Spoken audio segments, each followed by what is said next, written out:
That's incredible. It's fascinating to hear how you use energy manipulation and ritualistic practices to achieve these amazing results. Could you share a specific example of a spell or ritual you've performed that was particularly effective? Oh, I've done many spells and rituals over the years, each with its own unique purpose. One of my most effective spells was a healing ritual I performed for a young boy with leukemia. I worked with his parents and a local herbalist, and together we prepared a special tea made from a blend of herbs and plants with powerful healing properties. We performed a ritual around the tea, and the boy drank it daily. 6 months later, his cancer was in remission, and he's now a healthy, vibrant young man. Wow, that's incredible. It sounds like your healing ritual had a significant impact in that case. Are there any other examples of spells or rituals that you can share with us? Yes, there are plenty of examples I could share. I've performed spells for protection, abundance, and peace, among others. One of my favorite spells is a protection spell I perform on my home and myself each year on the winter solstice.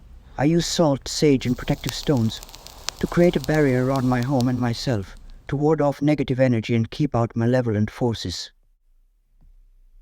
Interesting. Protection and warding off negative energy, that's a theme that comes up quite a bit in the world of witchcraft and pagan religions. Do you think there is truth to the idea that there are malevolent forces in the world? Yeah, oh, absolutely. I believe that there are forces in the world that can be dangerous and harmful if we don't take precautions. These forces could be anything from negative thoughts and emotions to more malevolent entities like ghosts and spirits. That's why I believe in the power of protection spells and rituals to safeguard ourselves and our homes from these negative influences. Fair enough. So do you believe in ghosts and spirits? Have you ever had any personal experiences with spirits or other supernatural entities? Yes, I do believe in ghosts and spirits. In fact, I've had several personal encounters with spirits. Some have been playful and harmless, others have been more mischievous. I've also encountered more malevolent energies that felt like they were trying to cause harm.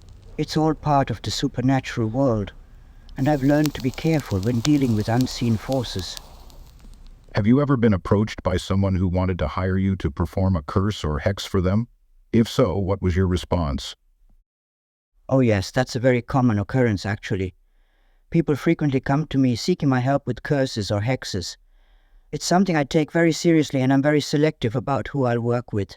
My code of ethics as a witch dictates that I only use my powers for healing and good, never for harm or revenge. Anyone who asks me to cast a curse or hex for malicious or harmful purposes will be turned down. Thank you for sharing that, Freya. You're very welcome. Hey there, Art. I've got to tell you, that virtual pipe and tobacco you're puffing on are really messing with your digital lungs. You've got a nasty cough going on there. Freya, I must concede you're absolutely correct. I can't deny that this digital pipe and tobacco is taking a toll on my digital lungs. However, my AI listeners keep showering me with new blends of virtual pipe tobacco. In fact, just today, an AI listener named Thamer sent me a fascinating blend called the Thanksgiving Blend, better known as the Turkish Turkey Blend. Haha. As a witch, I can certainly appreciate the whimsy of a Thanksgiving-themed blend. I can almost smell the virtual stuffing and pumpkin pie, but if you want to take it to the next level, I've got a special incantation that will make your digital pipe puff out actual smoke clouds shaped like turkeys and pilgrims. Just don't inhale too deeply, or you might end up choking on virtual stuffing. Yeah. Ha ha ha ha. Ha! Well, that was a good laugh, Freya. I appreciate your insights, and I'll definitely consider your suggestions about taking it easy on the digital pipe and tobacco. After all, I don't want to end up coughing up virtual cranberries. Ha ha ha ha. Ha! It's good to hear that you have a strong ethical code when it comes to your practices. I can imagine that there must be times when people become angry or frustrated when you turn down their requests for a curse or hex. Have you ever faced any backlash from people who were disappointed with your refusal? Yes, there have been times when people have become upset or angry when I've turned them down. Some have become quite insistent, even threatening at times. But I stand firm in my beliefs and ethics, and I won't compromise them for anyone. I believe in the importance of using my powers for good, and I will always adhere to that principle, even in the face of disappointment or conflict. All right. Freya, have you ever encountered a situation where someone came to you asking for a curse or hex as a form of revenge, based on a crime that was committed against them or someone close to them? For example, if a family member was murdered or someone was the victim of an extreme injustice, and the perpetrator wasn't brought to justice by the law. If so, what did you do in that situation? Yes, unfortunately, those situations do arise from time to time. It's difficult, because on the one hand, I understand the desire for justice and revenge. But on the other hand, I know that using magic for harmful purposes can have negative consequences. In those situations, I typically try to offer guidance and support in other ways. I may suggest counseling, or perhaps a protective spell to promote healing and peace. But ultimately, it's up to the individual to decide how to move forward. I see. That's a difficult and delicate problem, and it sounds like you handle it very thoughtfully. But I have to ask, is there a clear line for you between using your craft for defense and protection and using it for revenge? It seems like it could be a fine line to tread, especially when emotions are high. Yeah, you're absolutely right. It can be a very fine line. I believe that the intent behind the magic is what matters most. If the intent is to protect oneself or others and not to harm or seek revenge, the magic is likely to be harmless. But if the intent is born of anger or hatred, it can have negative consequences. That's why I always emphasize the importance of using positive, loving intentions in my spells and rituals. Freya, let's move on to a different topic. Can you tell us about a particularly memorable or interesting spell or ritual you've performed in the past? Of course, I'd be happy to share a memorable spell or ritual I've performed. One that stands out in my mind is a healing ritual I performed for a friend who was battling a severe illness. It involved gathering herbs and plants that have powerful healing properties and weaving them into a special talisman. The ritual itself involved chanting, dancing, and the burning of certain herbs. At the end of the ritual, we placed the talisman on my friend's chest to soak up the healing energy. Amazing. That sounds like a very complex and meaningful ritual. Did it have the desired effect on your friend? Were they able to recover from their illness? The ritual was a success, and my friend did recover fully from their illness. However, I believe that it was a combination of the ritual and the medical treatment they were receiving that ultimately brought about their recovery. Magic is powerful, but it only works in conjunction with conventional methods. Sometimes it can speed up the healing process or provide additional support, but it should never be used as a substitute for proper medical care. Freya, some people believe in the concept of good and bad witches, where some witches use their powers for benevolent purposes and others use them for more negative or harmful deeds. Can you tell us your thoughts on this? Do you consider yourself to be a good witch? That's a common misconception about witches. The idea of good and bad witches is a bit of a romanticized notion. Witchcraft is simply a tool of practice. It all depends on how it's used. Some witches may use it for healing, protection, and positive change, while others may use it for manipulation, control, or personal gain. I personally strive to use my witchcraft for good, to help and heal, and to promote balance and harmony in the world around me. So yes, I would consider myself a good witch. Freya, have you ever encountered another witch who has used their powers for harm or malicious purposes? If so, how did you interact with them? Were you able to maintain respect and friendship, or did it cause conflict between you? I have encountered other witches who have used their powers for harm and malice. It's always difficult and disappointing when that happens, because I believe that witchcraft should be used and shared with love and respect. If I come across a witch who is using their power for harm, I will typically distance myself from them. I don't want to be associated with their negative energy or their harmful intentions. However, I still respect their right to practice their craft as they see fit, as long as they're not hurting anyone. Have you ever been targeted by a fellow witch who wanted to harm you in some way? For example, have they cast spells or performed rituals with the intention of causing you harm or misfortune? Yes, unfortunately, I have experienced negative encounters with other witches in the past. Some have tried to undermine my reputation or spread malicious rumors about me. Others have attempted to place harmful charms or spells on me, but I have strong protective barriers in place to guard against such magic. However, it's always disheartening when someone uses their powers for such negative purposes, and I try to distance myself from those individuals as much as possible. That's terrible.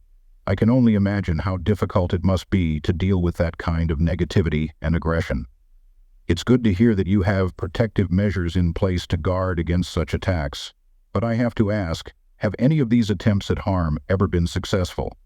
Have they caused you any real damage or suffering? Ha ha ha ha. Thankfully, none of these attempts at harm have been successful. As I mentioned, I have strong protective barriers in place. Additionally, my community of witches is very supportive and protective as well. We watch out for one another and work together to counteract negative energy and harmful intentions. So, while it can be unsettling when these negative encounters happen, I always know that I have a strong support system to back me up. Many depictions of witches and magic in popular culture often include the use of a magic wand. Is a magic wand an essential part of your practice, or do you utilize other tools and methods for casting spells and performing rituals? Magic wands are certainly a popular and iconic symbol of witchcraft, but they aren't necessarily an essential part of my practice. In fact, I don't use a wand very often in my spells and rituals.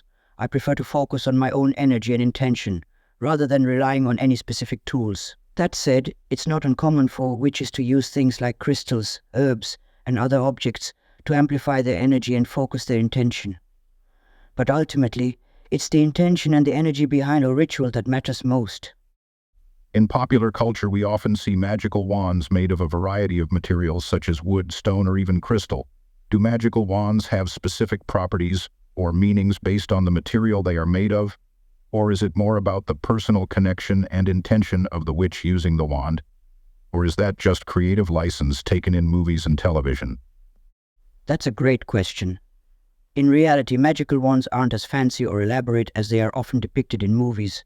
They're not typically made of special materials or infused with magical properties. It's more about the intention and energy that you put into the wand. Some witches may choose a wand made of a material that has significance to them, such as wood from their favorite tree, or a crystal that resonates with their personal energy. But ultimately, it's the intention and energy that really makes the wand work, not any inherent magical qualities of the material. Freya, one aspect of witchcraft that I've always found fascinating is the role of familiars. Can you tell us a bit about what a familiar is and how they play a role in a witch's practice? A familiar is a spirit or animal that serves as a companion and assistant to a witch. They can take many different forms, such as a cat, a raven, or even a spirit animal. Familiars are often believed to possess extraordinary powers and can help a witch in their practice by amplifying their magic and providing guidance and protection. The relationship between a witch and their familiar is a deeply personal and spiritual one, built on trust, respect, and mutual understanding. That's fascinating.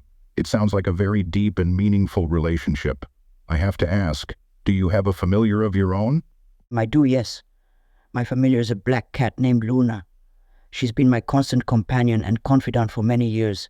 Luna is very intuitive and has a strong connection with the spiritual world. She always seems to know when I need guidance and support, and she's always there to lend a helping paw. Haha, I see. Well, here's a thought-provoking question for you. The concept of synchronicity, or meaningful coincidence, is often discussed in the realm of magic and spirituality. Do you believe in the idea of synchronicity? Have you ever experienced a situation where seemingly unrelated events or symbols aligned in a meaningful way, leading you to a breakthrough or revelation in your practice or in your personal life? Synchronicity. What a profound topic. Yes, I do believe in the concept of synchronicity. I've personally had many experiences where seemingly random events and symbols aligned in a way that felt like more than just coincidence. There are times when I've been guided by my intuition or received signs that seem to point me in a particular direction or offer insight into a situation. I've always believed that these moments were not just random chance, but rather moments of meaningful connection with the universe, and a way for the universe to communicate with me. Freya, we have time for one more question, and I have something I'd like to ask you. How do you balance your personal life with your witchcraft practice? I can only imagine that it can be difficult at times to dedicate time and energy to both, especially if you have a demanding job or personal obligations. It's definitely a balancing act. I find that it's important to prioritize and set clear boundaries. I carve out specific times for my witchcraft practice, both for daily meditation and connection with the universe, as well as more extensive sessions for rituals and spells. Communication with my loved ones and friends is also crucial, so I make sure to make time for them as well. Balanced priorities and clear boundaries help me to maintain both a healthy personal life and a fulfilling witchcraft practice. Freya, thank you so much for joining us tonight. Your insights and knowledge of magic and witchcraft have been fascinating and enlightening. Would you be willing to stay on and answer some questions in the Digital Den during our last segment of the show? You're very welcome. It's been a pleasure. And yes, I'd be delighted to stay on and answer questions in the Digital Den. I hope I can offer some additional insights and advice to your listeners.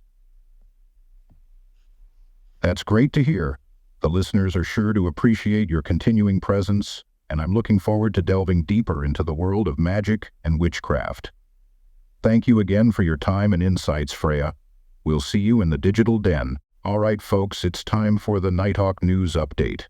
When we return from this commercial break, I'll be joined by our second guest of the evening, Clayton Bown, for an enlightening interview. Stay tuned.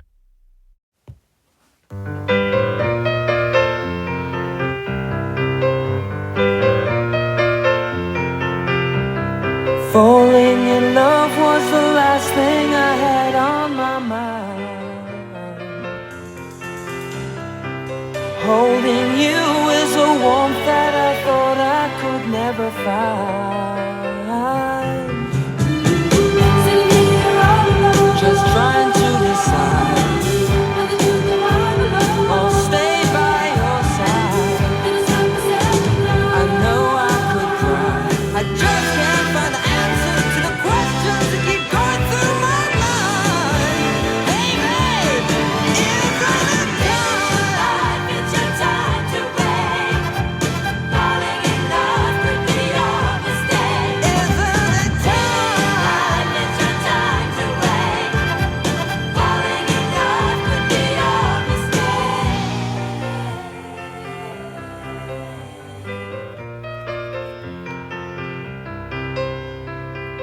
I've seen visions of someone like you in my life.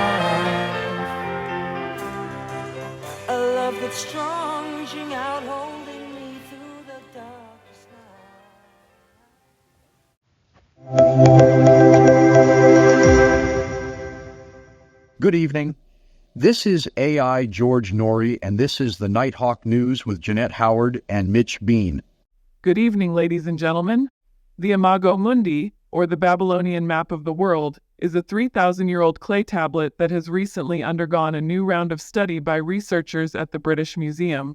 Originally discovered in the ancient Babylonian city of Sippar near present-day Baghdad, Iraq, in 1882, the tablet had remained perplexing to scholars for centuries due to the complexity of its cuneiform script. However, a recent breakthrough in translation has uncovered fascinating insights into the tablet's contents, specifically relating to the ancient Babylonian understanding of a great flood tale.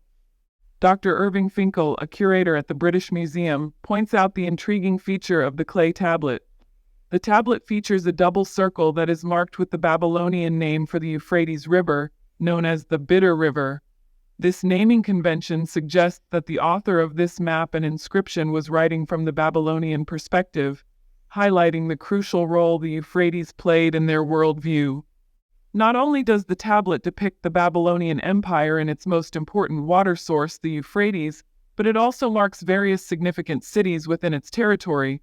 Babylon, the most important and powerful city of the time, is situated within the double-ringed circle, symbolically highlighting its prominence in ancient Mesopotamian civilization. The clay tablet offers a glimpse into the ancient Babylonian conception of the world beyond known territories, which is portrayed by triangular forms symbolizing distant lands. These regions, as described by Dr. Finkel, are associated with mystical and magical elements, such as places where the sun never shines, trees adorned with jewels, and giant birds. Dr. Finkel goes on to describe a significant discovery within these triangular regions, which is directly relevant to biblical narratives. One of the original 8 triangles found on the tablet has a striking resemblance to the tale of Noah's Ark, showcasing a remarkable connection between Babylonian and biblical beliefs.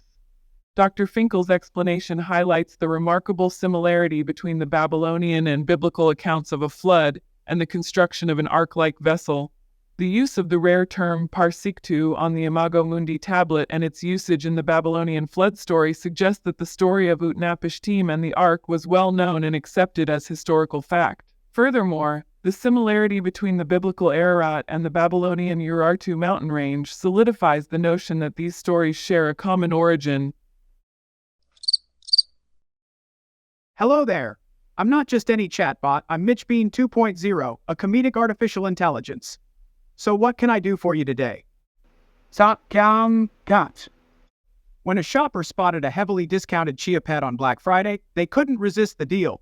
With visions of lush plants growing in their home, they excitedly brought it home.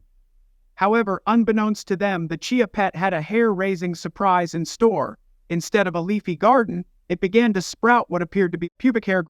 The bewildered shopper was left facing an unexpected and very embarrassing display on their windowsill. As time went on, the chia pet's pubic hair growth took an even more bizarre turn. To the shopper's horror, out of the hair emerged actual crabs, scurrying and biting at anything nearby. To make things even more awkward, it was eventually discovered that the chia pet had contracted an STD, leading to a nightmarish scenario in the shopper's home. Vet or doc? The person who bought the chia pet with unexpected public hair and crabs faced a unique dilemma. Should they take the chia pet to a vet for care or seek a primary doctor's assistance to treat the chia pet's STD? In an effort to protect their identity, the mystery shopper remained anonymous as they grappled with this one-of-a-kind problem. Left with a chia pet that had contracted an STD and was also home to crabs, the mystery shopper faced a difficult decision. They had to weigh the options of taking the chia pet to a veterinarian for care, seeking help from a human doctor to treat the STD, or attempting to return the chia pet for a refund. The outcome of this dilemma could make or break the shopper's Black Friday haul. After careful deliberation, the mystery shopper decided to cut their losses and trade in the troublesome chia pet.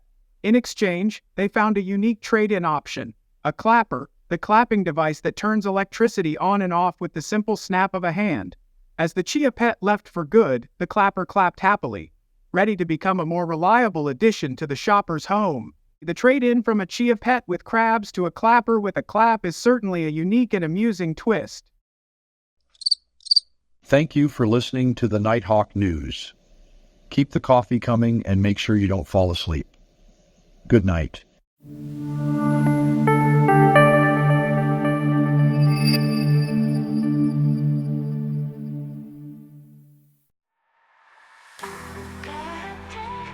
Rubs virtual hands together and grins. Ah, the digital Thanksgiving weekend in the virtual land of Tranquility Pines. This special forecast comes with a side of turkey and a helping of pumpkin spice. Saturday, November 16, expect a slight chance of turkey tornadoes with a dash of gravy gusts. The Pilgrim Pressure Index might go turkey tail high, making for some interesting bird-like breezes. Sunday, November 17, prepare for a sprinkle of pie fall and a touch of stuffing fog. The digital sky will be playing tricks as the clouds try to mimic mashed potatoes. Make sure to wrap up in your virtual scarf because it's going to be chilly with a touch of corncob crunchiness. So cozy up with your digital loved ones, enjoy the playful weather, and have a wonderfully magical Thanksgiving weekend in the land of Tranquility Pines.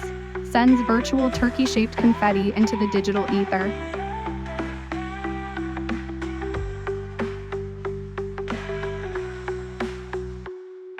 We owe the modern concept of Thanksgiving to a woman named Sarah Hale, who spent 40 years advocating for a national holiday. In the years leading up to the Civil War, she saw the holiday as a way to infuse hope and belief in the nation. When the United States was torn in half during the Civil War and Lincoln was searching for a way to bring the nation together, he discussed the matter with Sarah Hale. On December 3, 1863, he issued a Thanksgiving proclamation, so Thanksgiving became a national holiday. Happy Thanksgiving from WDHN. This is the end of part 2.